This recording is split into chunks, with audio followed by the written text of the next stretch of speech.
Well, joining me now to discuss the conflict in Israel and Gaza is a TV host and satirist, Bاسم Youssef. Bاسم, it's great to have you back on the programme. I wish it was under different circumstances. First of all, what is your reaction to what happened on October the 7th? Oh, it was terrible, of course. I mean, we kind of get our news kind of also secondhand because, you know, my wife's family, they live in Gaza. They have cousins and uncles there. And their house also was bombed. We haven't been able to communicate with them for the past 3 days. Communication are lost. So we don't know actually what is the, how are they doing, but you know, we're used to that. I mean, it's just like, it's very repetitive. We're used to that. We're used to them being bombed every time and moving from one place to the other. You know, it's just like those Palestinians, they're very dramatic. Israel killing us. But they never die. I mean, they always come back. You know, they're very difficult to kill, very difficult people to kill. I know because I'm married to one. I tried many times, couldn't kill her. I mean, there's a dark humour there, and I understand why. Because no, it's not dark humour. I try to get to her every time, but she uses our kids as human shields. I can never take her out. Again, I understand the humour, but to be serious, Bاسم, about this. Tonight, there is... I will be serious. Now, I will be serious. I was watching your interview with Ben Shapiro, and I'll tell you one thing. Yeah. I think that Ben Shapiro is one of the smartest people who ever walked this earth. He's very, very smart. I follow him, and I believe everything he said. And when he came on your show, his solution was, and I quote, his solution was that the solution for this is for Israel to annex Gaza and to kill as many son of bitches as possible to make sure that this will never happen again. And anyone who called for a ceasefire will be a terrorist sympathizer. So God forbid, I don't want to be labeled as a terrorist sympathizer. So I agree with Ben Shapiro. I think we should kill as many son of bitches as possible. Well, let me, so okay, far, but Bاسم, so far 3,500 people were killed, including 5,000 son of bitches in the bombing of the Baptist hospital as we speak right now. 1/3 of those 3,500 were children. So my question to Ben Shapiro is, how many more son of bitches do we need to kill so Ben Shapiro is happy? Okay, because it changes Bاسم, from 1 year. It changes from one. I'm sorry that. Listen, I'm really at a disadvantage here. I'm looking at a camera. I don't see you. I can hear you on my ear. The reason I'm interrupting is I think you're conflating different interviews with Ben Shapiro. He didn't use the phrase "sons of bitches" with me. Let me play to you what he actually said on my show. He did. Go back to your interview. No, he didn't. That was another interview. But let me play what he said to me here. Well, frankly, I don't believe in proportionate response to terrorism. I believe that the way that you stop terrorism is with wildly disproportionate response. That doesn't mean in terms of targeting civilians. It means in terms of killing as many terrorists as humanly possible and allowing them to dictate the terms of engagement by hiding behind civilians in areas that they are supposedly responsible for means that the only option for Israel is to surrender to Hamas's hatred of its own citizens, its willingness to use its own children as human shields. No country worth its salt could ever do that. Now, that is substantively different to what you said he said, right? He's talking there but specifically about Hamas terrorists. I agree with him.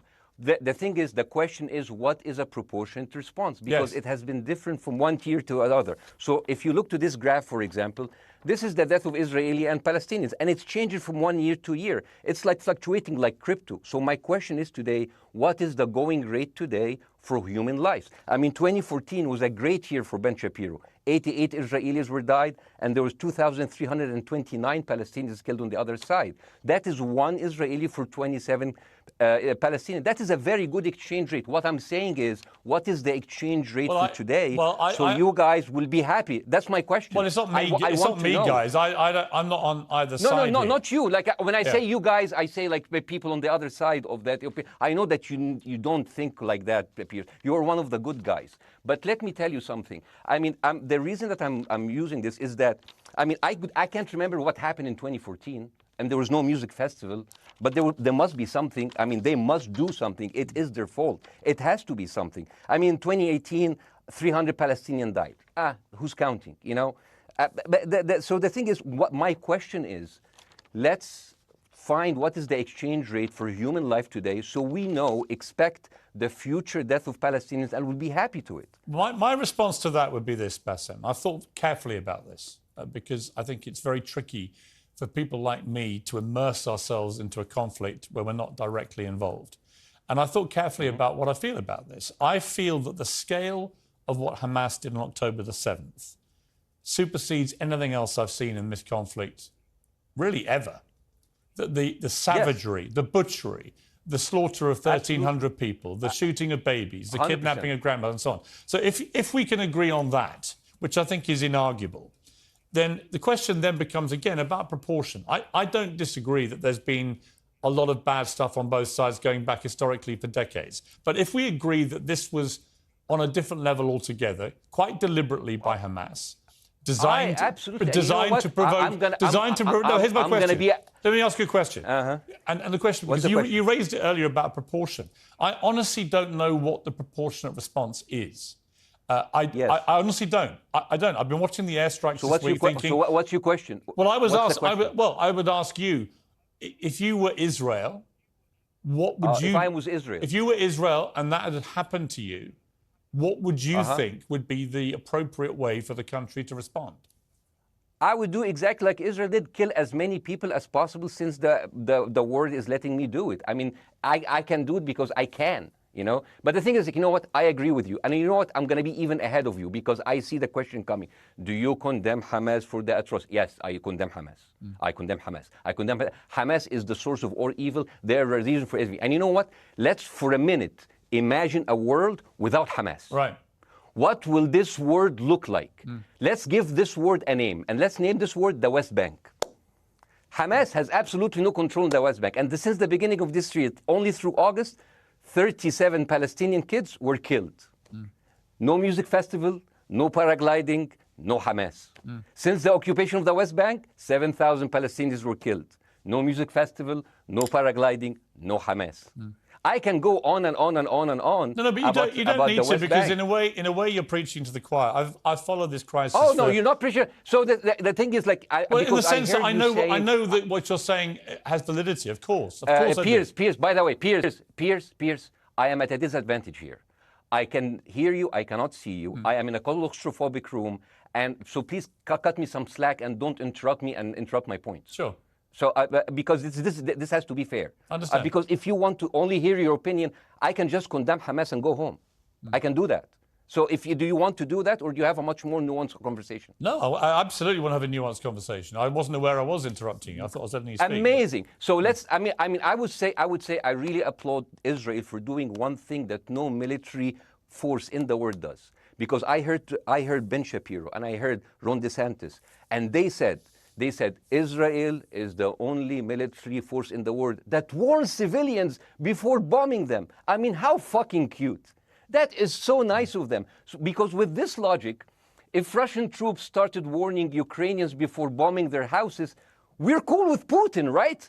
I mean, okay, Habibi, you have warned them, go invade, it's fine, you have done your job. I mean, the thing is, and I understand, and I also heard Ben Shapiro talking about Human Shield. So you remember my wife's family, they live in Gaza. So I asked them, I told them, when Israel give you the nice warning, the cute warning, does Hamas force you to stay in your home so you can be bombed and use as Human Shield? You know what, Hassan here, my wife's cousin, he's a loser, you know. He told me, you know, when I asked him, does that happen? He told me, no. The lying son of a bitch lied to me. I told him, you don't understand. Ben Shapiro and Ron DeSantis keep saying that Israel warns you and Hamas asks you to stay put. So I told you, he's a loser. He never kept a job. He even failed in all of the interviews to become like a human shield. I would believe Ben Shapiro. Let me ask you this, Bassam. So let's go with that. No. Let me ask you At some point, I must be able to ask you questions. It's not a monologue for you, Bassam. If we agree that for the 14,000 casualties, I mean, who's counting, are Human Shield, does that mean that every single one of those civilians was standing, obscuring a military target behind them?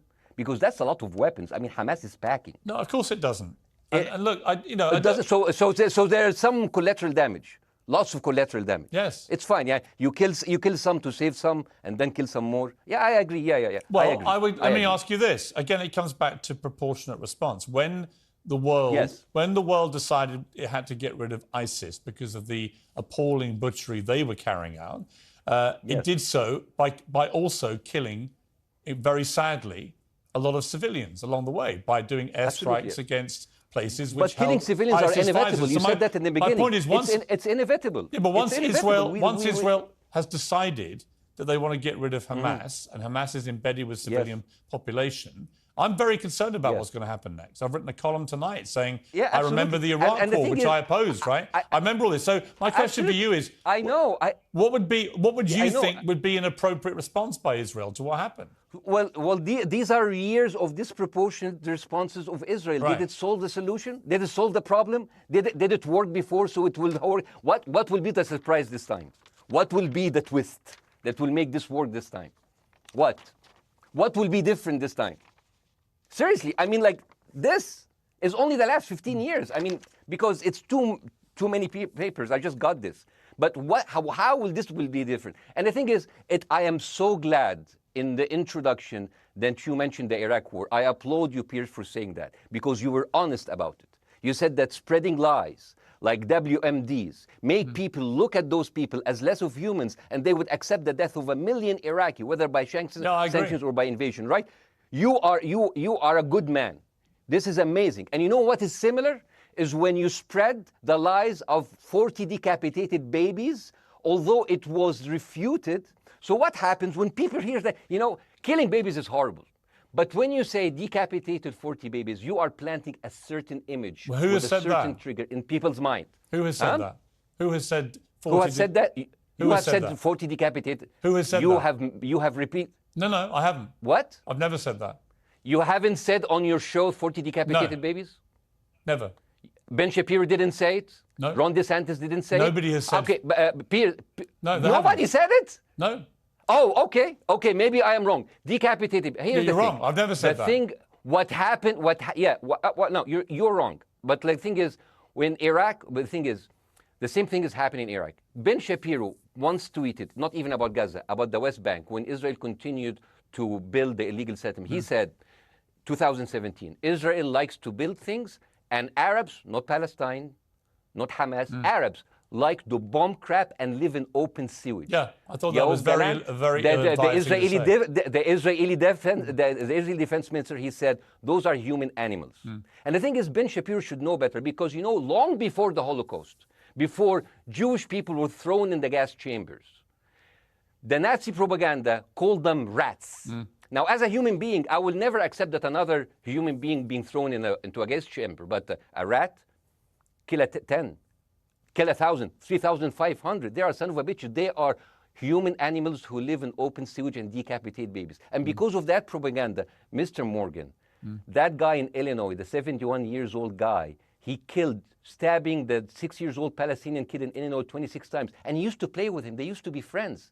But he went in, marching into their apartment, stabbing his mother and killing him, shouting, all Muslims could die. Yeah. It took you 80 years to change one word from Jewish to Muslim.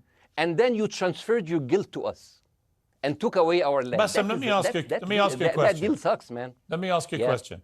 How do we get from where we are now to peace? Well, first of all, you need to change the perception. Nikki Haley, the American presidential candidate, said, we are in Israel in this because it's a fight between good and evil. Now, if you already decided someone is good, he can do no evil. And if you decided someone is evil, it's good to kill them. Killing them is good. You see, and the thing is, it is not like something new. I mean, I look at history and I see, I'm sorry to say that, but Westerners has always dealt like this with indigenous people.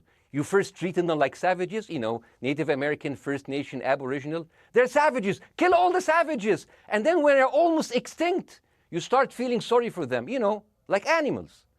So maybe the solution is that we kill as many Palestinians as possible, so the few of them that remains do not bother you. And maybe Netanyahu, when he lives for another 100 years, he'll become a tree hugger. Let me just challenge you on this. And he will campaign for preserving the free Palestinian. You keep talking about Westerners like me. Okay, so let me return the favor, okay? Hamas is dedicated to the complete eradication of Jewish people. I am not the spokesman for Hamas. I'm not saying you are. Why do you keep... I'm not saying you I'm not are. their spokesman. You're talking to me. I fucking hate them. Bassem, Fuck Hamas. Hamas. No, are you happy? You're missing my point. You're talking in a generalized way about people in the West who always talk about Arabs as savages. I don't. No. I'm talking about America. I actually led the campaign. I led the media campaign in this country against the Iraq War. Okay, so I don't see. I don't see people in the Middle East as savages. You are one of the good ones. But what I would say is, I'm not talking about you. You're great. No, it's not about me being amazing. great. We love you. It's about the way Hamas behaved on October the 7th was like savages, like a pack of savages. It was the worst atrocity against Jewish people since the Holocaust. There has to be, of course, there has to be a response. They should be eradicated. My question for you is, notwithstanding the history, Bassem, what is the proportionate response? But I don't know. But there's no Hamas in the West Bank, and they're still dying there. So what's your excuse? I don't have any excuse. Okay, what's your explanation? Sorry, my earpiece went down.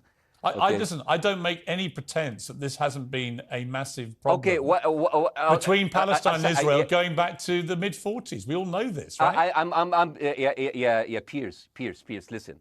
I'm not saying that you're making excuses, but if you are adopting a certain point of view, you have to at least defend it. I'm telling you, there is no Hamas in the West Bank. What is the excuse? Not your excuse. What is the excuse to kill those people? Well, listen, this question of proportionality is one that... No, answer my question. I've been answering your question. You answer mine. It's actually not my job to answer your questions. It's not. Okay, not your job. Not. I agree with you. I'm more interested in you, who has family in Gaza, who's an Egyptian in the Middle East, right? I'm more interested in what you have to say. Okay, I'm telling you. I think Hamas is the problem, okay? Right. Now, let's say Hamas is removed. Let's Hamas. I'm agreeing with everything. You want me to condemn Hamas? I will condemn Hamas, Hummus, Hassan, everybody. Guys, say wait. I can't hear you. The earpiece. Damn. Okay. Oops. Okay. Yeah. Okay. I do need help. I think. Okay. Just go back. Is he there? You go back. Can you hear me? Okay, go. Thank you, guys. Can you hear Bassem? Yeah, now I can hear you. Okay. So here's the thing. Can you hear? Okay. Yeah. So Isaac, let's say, for example, Hamas ceased to exist. Okay? Do you hear me? Yes. Yeah? Hamas ceased to exist today. Now, right now, in Palestine, in West Bank and Gaza, 20% of Palestinians go through Israeli prison system, whether imprisonment, whether interrogation, whether torture. And the rest of them, they live a life of daily loss of land, of homes, of life, and they are suffocated by this. So let me ask you something. If you are a Palestinian living into these conditions for decades, would you sympathize with your oppressor or sympathize with the people who claim they resist them even if they are terrorists? I have made no secret that I think the conditions Palestinians have had to exist under are completely unacceptable. I've said that for years. So the question then becomes, how do you forge peace between two warring parts of that region who for decades have approached peace, in my view, with mutual sledgehammers, with no actual desire to have peace? And I think it comes down in the end to great leadership. And I don't think there's great leadership. I don't think, well, hang on, let me make my point. I don't think there's great leadership on either side. Where is the Nelson Mandela figure here to come through all this hatred on both sides? Nelson Mandela? Yeah, where is that Nelson figure? Nelson Mandela actually have criticized Israel for being a horrible state. All of the South African activists have actually called Israel. My point is about how he responded to a country that was so divided. Is a template for how you get to peace, isn't it? I haven't met Nelson Mandela, so I wouldn't know. But like there's a point. There's a very important point here. You know, I want to understand what is the logic of Israel carpet bombing Gaza. I mean, if there's a logic, if this will make Israel safe, I want to hear the logic. So if they continue bombing, what are they hoping to achieve? Well, I think we know what their stated aim is. Their stated aim is to eradicate and wipe out Hamas. They believe Hamas are living predominantly in northern Gaza. They also are aware they're living amongst civilians. So it's an incredibly difficult thing. As I said in my monologue, it is very, very difficult to see how they do this without massive collateral damage. So if I can understand this correctly, basically Israel is doing this to pressure the Palestinian community in Gaza to turn against Hamas. Is that right? I'm sure that's part of it, yes. That's part of it. So this is exactly what terrorist organizations do, because terrorist organizations will have no chance beating a whole nation in battle. So they terrorize and they kill the civilians in order to spread fear and terror so they can turn against their government to change their policy or to resign. You have just compared Israel with ISIS. No, I haven't. I don't see any comparison between It's going to be the headlines tomorrow. Piers Morgan, Israel is ISIS. Only amongst people who weren't listening. The comparison, which is more apposite, is ISIS and Hamas. They are both nihilistic terror groups intent on killing as many Jewish people and others as they can possibly kill. And you can't get peace with people like that. Absolutely. You know what? I'm going to do something that nobody done on your television. You know what I'm going to do on your episode? I'm going to pretend that I'm an Israeli citizen. I'm going to put myself in the place of an Israeli settler in the kibbutz. And I want to speak to my Prime Minister, Benjamin Netanyahu. Mr. Benjamin Netanyahu, I have voted for you because you have promised us peace and prosperity and security. On the 7th of October, those son of bitches Hamas, they went into the fence that is regularly heavily guarded. Usually if there's like a dove that comes close to it, it will be shot. Those people went in and they went for 6 hours before IDF forces was deployed, killing our friends, our families, kidnapping our grandmothers and babies, and went in.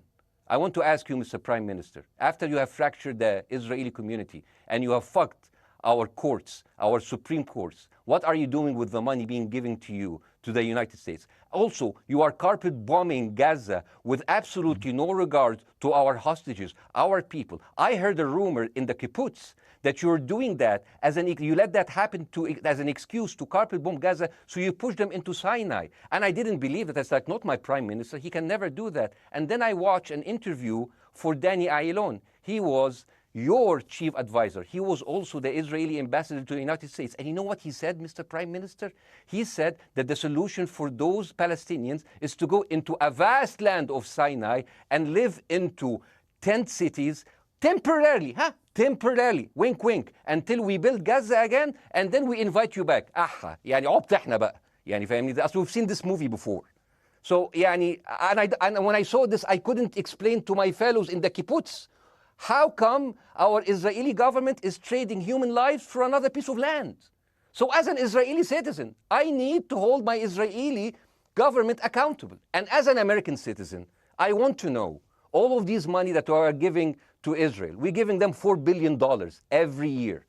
Joe Biden said it's the best investment America ever done. Well, if I am in the place of Joe Biden, I would say, sorry, don't speak. I would say, if I was Joe Biden, I would go down and whisper in the ears of Netanyahu and tell them, I hate bad investments. They haunt me, like Littlefinger in Game of Thrones. But the thing is, this is the problem. Israel always victimizes itself, and I have never seen a victim putting their oppressor under siege and bombing them 24/7. Israel wants you to believe that they are the victim. Dealing with Israel is so difficult. It's like being in a relationship with a narcissistic psychopath. He fucks you up, and then he makes you think it's your fault. All right, you look at Israel as Superman, but they're really Homelander. Wallahi, they are shooting fish in a barrel, and they are annoyed with the splashes. Bassem, I want to say two things. One, if you could just slightly mind your language. We are uncensored, but if you keep swearing... I'm very sorry. We have to apologise to viewers who may be offended by that. I apologise. But I understand passions run high, so let's not get too bogged down about the odd swear word. I apologise to the viewers. I apologise to the viewers for my language. My second question is this. After the sight of dead civilians. After the break, we have the managing director of the Daily Wire, which is Ben Shapiro's company. We were going to interview him on his own, but he's happy to come on and talk with you directly if you are prepared to stay. Well, of course, I can stay, but again, I am... I am in a disadvantage, and I would like to have my space to respond. Okay, we'll come back after the break. Because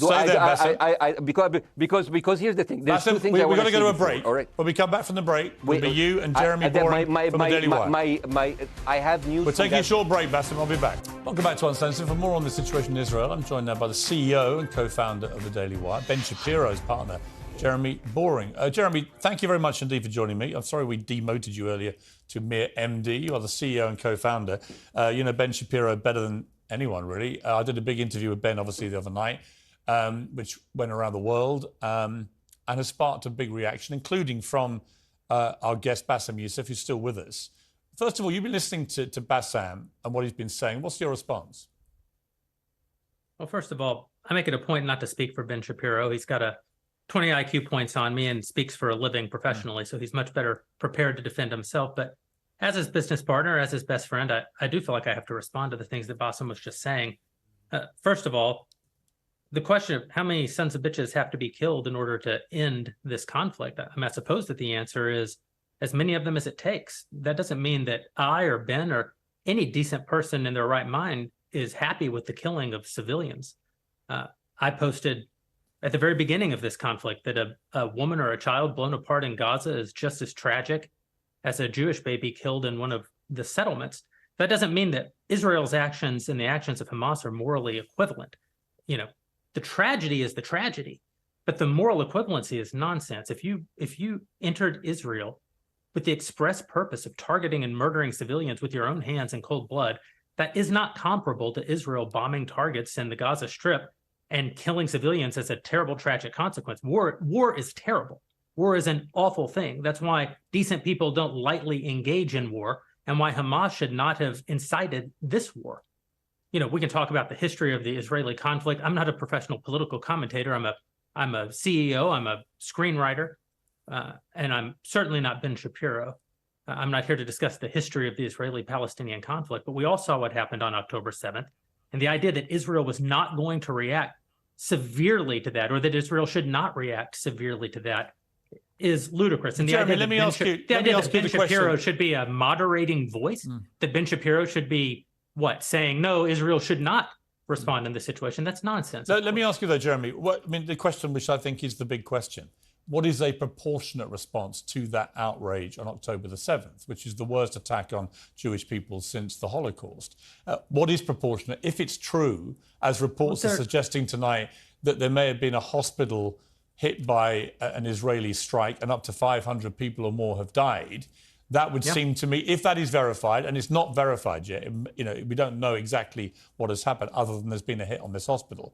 But if that is verified to have been an Israeli strike, that will strike many people as disproportionate. Certainly. Well, first of all, I don't know what a proportionate response is or why we would want it. I suppose a proportionate response would be for 3,000 Israelis to go through the fence, gun down innocent Palestinian women and children, burn their bodies, burn them alive, take hostages, rape their women. No one wants a proportionate response. No moral person could possibly call for a proportionate response. The purpose of war is to defeat your enemy. The West has, in my lifetime, forgotten the purpose of war because the true cost of war is so terrible. The last time the West engaged in war and won it was World War II, and they did it through incredible brutality. They did it by bringing their enemies to heel. That is not a thing to That's not a thing to rah-rah about. That's not a thing to look forward to. As I said, all decent people should avoid war. But I think the sort of lie of the post-World War II, the post-war consensus lie, is that somehow war in which you kill a bunch of people and don't secure victory is morally superior to war where you do secure victory. I would say that the only way to morally justify a war is to win it. Otherwise, the very argument that brought you into the war, this enemy must be defeated, ends up being proven a lie. I mean, Afghanistan, I think America had every right to go into Afghanistan. The Taliban was harboring Osama bin Laden and Al-Qaeda. Al-Qaeda flew planes into buildings in the United States, killed thousands of our citizens, brought the nation into untold agony, pain, and horror. America had every right morally to go in and destroy the Taliban and destroy Al-Qaeda. Yeah, but I would argue, the Taliban now rules in Afghanistan. The war was not won. But that's my point, actually. I've done a column about this tonight for The Sun here in the UK, which is I was editor of a newspaper when the Iraq war happened. I opposed it very aggressively as the editor of the recall. paper. And sadly, we were borne out by events. It was a complete disaster, the Iraq War, in my view. It was illegally contested, I think. And the consequences were appalling in terms of loss of life, 1 million people, in terms of ISIS being allowed to breed and create their merry hell around the world, in terms of complete dismantlement of Iraq itself as a functioning country. And I think Afghanistan, again, 20 years of attacking an enemy, which is now running the country again, seemed to me, again, to be kind of pointless. And I do wonder whether Israel, in its blind fury, which I completely understand, has thought through the consequences of actually launching a full air, ground and sea offensive into Gaza as to actually what happens at the end of that. Well, I suppose Israel wasn't really given the opportunity to fully contemplate what the consequences of that action might be, because Israel didn't instigate this war. This war was instigated by a horrible terrorist attack on Israel, and a state is put in a position where it has to respond.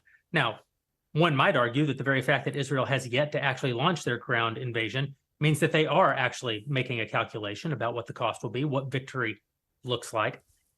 Any rational person, any decent person can engage in a conversation about what is the appropriate response for Israel. Of course they can. But this sort of moral equivalency thing, I don't think is a sign of decency to engage in a conversation about moral equivalency. Let me bring Baasim back in. You've been listening to this, Baasim. What's your response to what Jeremy's been saying? I'm sorry, I didn't catch the gentleman's name. It's Jeremy Boring. He's the chief executive of the Daily Wire and co-founder with Ben Shapiro of the Daily Wire. Hi, Jeremy. Please say hello to Ben Shapiro and please tell him that I do think he is the smartest person to ever walk the earth. Thank you so much. So, as a response to Jeremy, I agree with everything you said. I mean, what is disproportionate? I mean, he just used the examples from Second World War and America, showing that civilian casualty is, I mean, I heard his voice. He was very sad, and as he was telling us, it is so inevitable to kill so many civilians because it's something that we cannot avoid. I hear the sadness in his voice, and I know that it's a very difficult decision to kill all of these civilians because that's for a higher cause, and I understand. But my question, I have two questions. The question is, how can you justify the killing in the West Bank where Hamas does not exist? And if the disproportionate response during over all of these years have actually worked, what will be new this time that did not happen before? I just want to. That was my question. Okay, that Baasim, was my question. I'm gonna. Okay. So now, if I ask the question, can I say something on my side? Well, a little bit personal? Baasim, with respect, a little bit personal. Baasim, with respect, I gave you half the show to have your side. Jeremy's had a lot less time. I'm going to have to. You move want me on. to leave? Baasim, or do you want me to stay? I'm going to have to let you go because we've been on air with you for 40 minutes. Okay. Now. Bye bye. Right? But listen, bye bye. I would like to talk to you again, and thank you for joining the program. I appreciate it. Oh, by the way, my wife's family is all right, and they sent us a house. It's bombed. It's beautiful. It's going to be a good like Halloween theme. So well, I'm very sorry for what your family are going through in Gaza, and I mean that very sincerely. By the way, I don't know. I don't know I don't know him. By the way, I haven't actually met them. They didn't even come to my wedding. They couldn't because they are stuck in Gaza. Okay. And she never saw them because Gaza is not a destination. Baasim, as I say, we hear their voices, and it's they die. It's fine. It's fine. Baasim, I wish your family all the very best. Thank you for joining.